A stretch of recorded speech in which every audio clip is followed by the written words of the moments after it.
में आप सभी का स्वागत। मैं हूं आपके साथ तुषार कौशिक। सबसे पहले खबर चंडीगढ़ से है, जहां पर सीएम मनोहर लाल की कृषि मंत्री के साथ बैठक में खाद के मसले पर हो सकती है चर्चा। मुख्यमंत्री और कृषि मंत्री पिंजौर की गौशाला जाएंगे। गौशाला में प्राकृतिक खाद प्लांट का जायजा भी लेंगे और प्राकृतिक खाद किसानों को मिले, इस पर भी काम हो रहा है।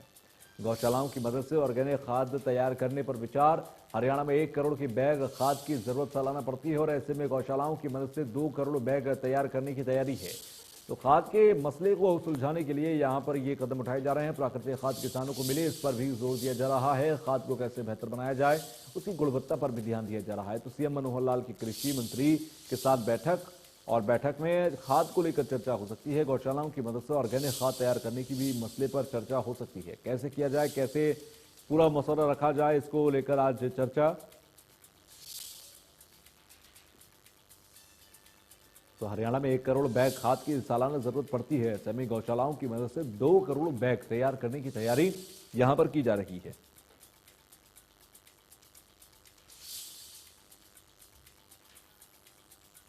विपिन परमार हमारे साथ जुड़ रहे हैं। विपिन, आज कृषि मंत्री के साथ बैठक में क्या कुछ खास पॉइंट्स रहेंगे चर्चा के लिए? देखिए, जिस तरह से लगातार अगर बात करें पिछले कुछ समय में जो तस्वीरें देखने को मिली हैं डीएपी को लेकर, मारामारी जो है वो लोगों के बीच में देखने को मिली। और ऐसे में आने वाले समय में क्योंकि चीजें और तब्दील होती नजर आएंगी, डिमांड और बढ़ती नजर आएगी, तो इसको लेकर जो है सरकार की ओर से पहले ही कदम उठाया गया था। मुख्यमंत्री मनोहर लाल की ओर से जब डीएपी की समस्या सामने आई थी, खाद की समस्या सामने आई थी, उस समय भी एक बैठक की गई थी और उस समय नेचुरल यानी कि ऑर्गेनिक खाद को बढ़ावा किस तरह से दिया जा सकता है उसको लेकर जो है कृषि मंत्री के साथ साथ कृषि विभाग के अधिकारियों के साथ बैठक की गई थी। आज उसी कड़ी में एक फॉलोअप बैठक जो है वो मुख्यमंत्री की ओर से 10 बजे उनके आवास पर होनी है, जिसमें कृषि मंत्री जेपी दलाल मौजूद रहेंगे और तमाम चीजों को लेकर क्या कुछ तैयारी की गई है, जो पिछली बार डिस्कस हुआ था ऑर्गेनिक खाद को लेकर, उसको लेकर किस तरह से आगे बढ़ रहे हैं, इसको लेकर पिंजौर की गौशाला में जाकर तमाम प्रदेश की जो गौशालाएं हैं वहां पर किस तरह से इस प्रोजेक्ट को टेकअप करते हुए साल की 1 करोड़ ऑर्गेनिक जो खाद है उसकी बोरियों की उत्पादन जो है वो किया जा सकता है। तो उसको लेकर जो है ये महत्वपूर्ण बैठक है। देखना ये होगा कि आज की इस बैठक में क्या कुछ दिशा निर्देश जो है मुख्यमंत्री की ओर से दिए जाते हैं। गौशालाओं के जरिए 2 करोड़ बैग तक खाद तैयार करने की तैयारी यहां पर सरकार की तरफ से है, जिस बात को लेकर चर्चा भी होगी।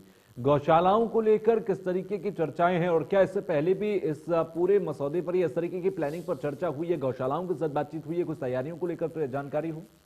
देखिए, क्योंकि तमाम गौशालाएं जो हैं वो सरकार के संरक्षण में रहती हैं और सरकार के संरक्षण के साथ साथ प्राइवेट संस्थाएं या एनजीओ जो हैं वो गौशालाओं को चलाते हैं। ऐसे में दोनों का कहीं ना कहीं उन तमाम संस्थाओं का या फिर सरकार की अगर बात करें तो इस समस्या से पार पाने के लिए ऑर्गेनिक खाद को बढ़ावा देने के लिए सरकार की ओर से पहले ही बैठक की गई थी। मुख्यमंत्री मनोहर लाल, कृषि मंत्री जेपी दलाल उस बैठक में मौजूद थे, कृषि विभाग के अधिकारी उस बैठक में मौजूद थे और उस समय यही तय किया गया था कि ऑर्गेनिक खाद को बढ़ावा देते हुए प्रदेश में ऑर्गेनिक खाद के उत्पादन को लेकर जो है वो गौशालाओं के साथ संपर्क किया जाए और उनके साथ किस तरह से इसको आगे बढ़ाया जा सकता है और क्या कुछ मैकेनिज्म और मशीनरी उनको चाहिए, इसको लेकर भी एक खाका तैयार किया गया था। तो इसी कड़ी में एक पायलट प्रोजेक्ट के तौर पर पिंजौर की गौशाला का दौरा भी किया जा सकता है मुख्यमंत्री और कृषि मंत्री की ओर से।